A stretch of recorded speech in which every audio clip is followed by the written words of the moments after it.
Occasion ఏదైనా location ఎక్కడైనా తెలుగువారి వేడుక అంటే ఆలివ్ మిఠాయి ఉండాల్సిందే. భారత్ పాకిస్తాన్ల మధ్య ఉద్రిక్తతలు కొనసాగుతూనే ఉన్నాయి. ముఖ్యంగా కాశ్మీర్ దీనికి విలవిల్లాడుతున్నటువంటి పరిస్థితి ఉంది. ఎందుకంటే మిసైల్ స్ట్రైక్స్ భారతదేశం చేసిన తర్వాత ఎటు పాలుపోర్చని స్థితిలో పాకిస్తాన్ చేస్తున్నటువంటి కాల్పుల పరంపర మొత్తం జమ్మూ కాశ్మీర్ సరిహద్దుల్లో ముఖ్యంగా నియంత్రణ రేఖకి అవతల వైపు నుంచే కవ్వింపు చర్యలు పెద్ద ఎత్తున జరుగుతున్నాయి. ఉదయం నుంచి కూడా కాల్పులు జరిగినాయి. సివిలియన్స్ కూడా 3 చనిపోయారు. సామాన్య పౌరులు, కాశ్మీర్కి చెందినటువంటి పౌరులు 3 చనిపోయినట్టుగా సమాచారం ఉంది. అలానే పైన తిరుగుతున్నటువంటి ఫైటర్ జెట్ల విషయంలో కూడా 2 వైపుల నుంచి ప్రయత్నాలు, కూలగొట్టేటువంటి ప్రయత్నాలు వరుసగా జరుగుతున్నాయి. ఈ క్రమంలోనే భారతదేశం ఒక సక్సెస్ని క్లెయిమ్ చేసింది. పాకిస్తాన్ ఫైటర్ జెట్ని కూల్చేసింది. అయితే దెబ్బతిన్నటువంటి విమానంలో నుంచి పైలట్ పాకిస్తాన్ భూభాగంలోనే నేలపైన పడినటువంటి పరిస్థితి. స్థానిక ప్రజానీకం అతన్ని ఆదుకున్నారంటూ దానికి సంబంధించినటువంటి దృశ్యాల్ని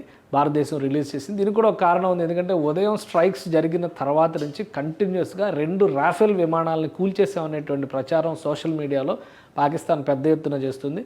ఇదంతా ఫేక్ ప్రచారం అని తేల్చేస్తూ జరిగిన వాస్తవాన్ని ప్రపంచం ముందుకు తెచ్చేటువంటి క్రమంలో కూలిపోయినటువంటి ఫైటర్ జెట్, పాకిస్తాన్కి సంబంధించిన ఫైటర్ జెట్ పైలట్ నేల మీద పడిపోయినటువంటి విజువల్స్, మరికొంతమంది ఫ్లైట్లోంచి కింద పడ్డటువంటి వాళ్ళ కోసం అన్వేషణ చేస్తున్న దృశ్యాలు, వీటన్నింటిని కూడా భారత ప్రభుత్వం రిలీజ్ చేసింది.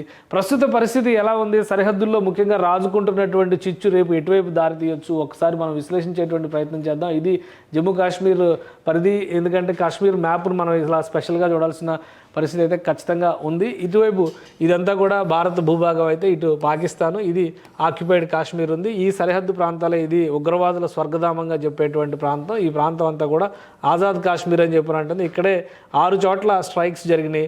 మరి పాకిస్తాన్ మెయిన్ ల్యాండ్లో కూడా 3 చోట్ల జరిగినాయి. ఆ 3 చోట్ల స్ట్రైక్స్ జరిగినటువంటి ప్రాంతంలో చక్ అమ్రు ఈ ప్లేస్, ఇది ఆనుకుని ఉంటుంది భారతదేశ సరిహద్దుకి, పంజాబ్కి అతి సమీపంలో ఉండేటువంటి ప్రాంతం ఇది. అలానే సియాల్కోట్ కూడా ప్రధాన భూభాగం కాదని చెబుతున్నారు. మరోవైపు పాకిస్తాన్ ఆక్యుపైడ్ కాశ్మీర్లో అంటే జమ్మూ ప్రాంతానికి చెందినటువంటి ప్రాంతంగా కూడా విశ్లేషిస్తున్నారు. ఇక మరొక అంశం ఏంటంటే ఈ మొడ్రిక్ దగ్గర జరిగినటువంటి అటాక్, ఇక బహావల్పూర్ దగ్గర జరిగినటువంటి అటాక్, ఈ 2 కూడా చాలా కీలకమైనవి.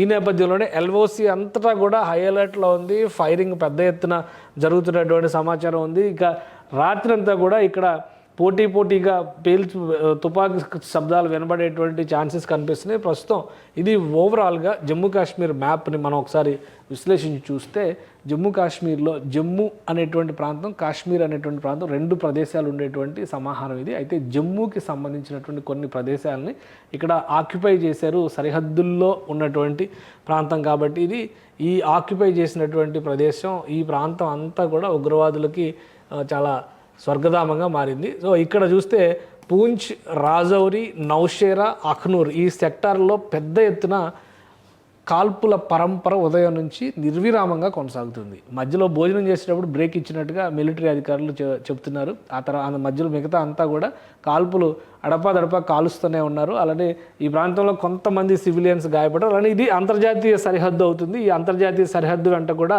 కాలుచక్ అంటే జమ్మూకు దగ్గరలో ఉండేటువంటి ప్రాంతం, ఇక్కడ కూడా కొంత ఉద్రిక్త వాతావరణం ఉంది. ఇటు కతువా వైపు కూడా కొంత ఆ పరిస్థితి ఉందని చెప్పని టోటల్ హై అలర్ట్. ఎందుకంటే ఇది సాంబా సెక్టార్లోకి వస్తుంది. సాంబా సెక్టార్లో ఉన్నటువంటి ప్రదేశం. సో పెద్ద ఎత్తున ఇక్కడ కవ్వింపు చర్యలకి పాకిస్తాన్ పాల్పడుతుంది. రాత్రికి ఏ క్షణంలో అయినా కానీ పెద్ద ఎత్తున దాడులకు దిగినా కానీ ఆశ్చర్యపోవాల్సినటువంటి అవసరం లేదు. ఎందుకంటే ప్రస్తుతం భారతదేశం దగ్గర ఉన్నటువంటి మిసైల్ వ్యవస్థ కానీ, ఎయిర్ డిఫెన్స్ సిస్టమ్స్ కానీ పాకిస్తాన్ దగ్గర లేవు. At the same time Pakistan దగ్గర ఉన్నటువంటి అమ్యునిషన్ కూడా చాలా తక్కువ ఉంది. అయినప్పటికీ కూడా పాకిస్తాన్ డైరెక్ట్ వారికి దిగేటువంటి అవకాశం లేదు. కాబట్టి వివాదాస్పదమైనటువంటి కాశ్మీర్ సరిహద్దుల్లోనే కవ్వింపు చర్యలకు పెద్ద ఎత్తున పాల్పడేటువంటి అవకాశాలు ఉన్నాయనేది మిలిటరీ ఇంటెలిజెన్స్ నుంచి వస్తున్నటువంటి సమాచారం. సో అదే క్రమంలో మొత్తం అధికార యంత్రాంగాన్ని అందరినీ కూడా అలర్ట్ చేసింది. జమ్మూ కాశ్మీర్ పైనే ఫోకస్ పెట్టింది. సైనిక బలగాలన్నీ కూడా జమ్మూ కాశ్మీర్ మీద ఫోకస్ పెట్టినాయి. ఒకవేళ పాకిస్తాన్ కనుక పూర్తి స్థాయి కవ్వింపు చర్యలకి దిగితే చాలా సివియర్ యాక్షన్ ఉండేటువంటి అవకాశం కూడా ఉంది. ఎందుకంటే పాకిస్తాన్కు ఉన్నటువంటి మరొక ఆప్షను జమ్మూ కాశ్మీర్ కాశ్మీర్లోనే పైన ఉన్నటువంటి ప్రాంతం. అంటే ఈ పైన గతంలో కూడా ఇక్కడ ఈ స్కర్ద్, గిల్టారీ ప్రాంతాల్లో పెద్ద ఎత్తున ఫైరింగ్స్ జరిగినాయి. అంటే ఈ ప్రాంతంలో జరిగితే కనుక కవ్వింపు చర్యలకి కొంచెం క్లిష్టంగా ఉండేటువంటి అవకాశం ఉంది. అది భౌగోళికంగా యుద్ధం చేయడానికి అనుకూలమైనటువంటి ప్రదేశం కాదు. కాబట్టి స్కర్ద్ సెక్టార్ నుంచి మళ్ళీ ఫైరింగ్ లేదా చొరబాట్లకి అవకాశం ఉండేటువంటి ఛాన్సెస్ ఉంటాయని విశ్లేషిస్తున్నారు. ఈ ఏరియా అంతా ఇది కార్గిల్, ద్రాస్ సెక్టార్ ఇదంతా కూడా భారత్ కంట్రోల్లో ఉన్నాయి. గతంలో జరిగినటువంటి యుద్ధం జరిగిన ప్రాంతాలు కూడా ఇవే. కాబట్టి ఇక్కడ మొత్తం సిస్టమ్ మొత్తాన్ని కూడా ఆర్మీ పటిష్టం చేసుకుని ఉంది. కాబట్టి ఈ ప్రాంతాలపైన ఫోకస్ పెట్టడం అనేది పాకిస్తాన్కి ఇప్పట్లో సాధ్యమయ్యేటువంటి పరిస్థితి కాదు. పైగా స్థానికంగా ఆజాద్ కాశ్మీర్ అని ఏదైతే పాకిస్తాన్ పదే చెబుతుందో ఈ ఆక్రమిత కాశ్మీర్లో ఉన్నటువంటి కొంత భాగం. ఎందుకంటే ఇక్కడ గుర్తుపెట్టుకోవాల్సింది పాక్ ఆక్యుపైడ్ కాశ్మీర్ ఎంత ఉంటే అందులో ఆజాద్ కాశ్మీర్ ఇంతే ఉంటుంది.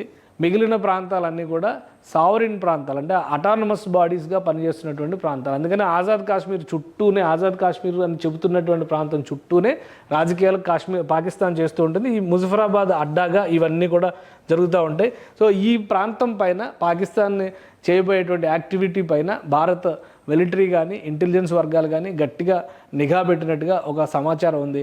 సో రాత్రిపూట మరింత అప్రమత్తంగా సరిహద్దులో ఉన్నటువంటి ప్రాంతాల ప్రజల్ని ఉండాల్సిందిగా చెప్పారు. ఇంకోవైపు నుంచి విద్యుత్ సౌకర్యాన్ని కూడా చాలా వరకు రాత్రిపూట ఆపేసేటువంటి అవకాశం ఉంది. ఎందుకంటే దాడులు చేసేప్పుడు పాకిస్తాన్ ఎంచుకునేటువంటి మార్గం అయితే గ్రామాలు, ఊళ్ళు ఎక్కడున్నాయో అక్కడే టార్గెట్ చేసేటువంటి ఛాన్సెస్ ఉంటాయి.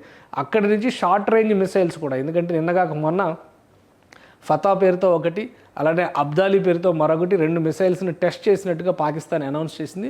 ఇవి 2 కూడా షార్ట్ రేంజ్ మిసైల్స్. అయితే 120 కిలోమీటర్ల రేంజ్ అనేది చెప్తున్నారు. అబ్దాలీ మిసైల్ గురించి 400 కిలోమీటర్ల పైన రేంజ్ వస్తుంది, ఢిల్లీ వరకు టార్గెట్ చేయొచ్చు అనేటువంటి ఒక ప్రచారం పాకిస్తాన్ చేసుకుంటూ వచ్చింది. కానీ ఇవి షార్ట్ రేంజ్ మిసైల్స్ కాబట్టి ఓళ్ళని, చిన్న పట్టణాలని టార్గెట్ చేసేటువంటి ప్రమాదం ఉంటుందని చెప్పని సైన్యం పూర్తి స్థాయిలో అప్రమత్తమైంది.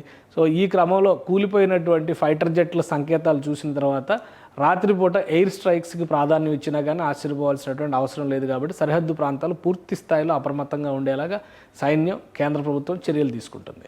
సుమన్ టీవీలో మీ పర్సనల్ అండ్ బిజినెస్ ప్రమోషన్స్ కోసం కింది నెంబర్కి కాంటాక్ట్ చేయండి.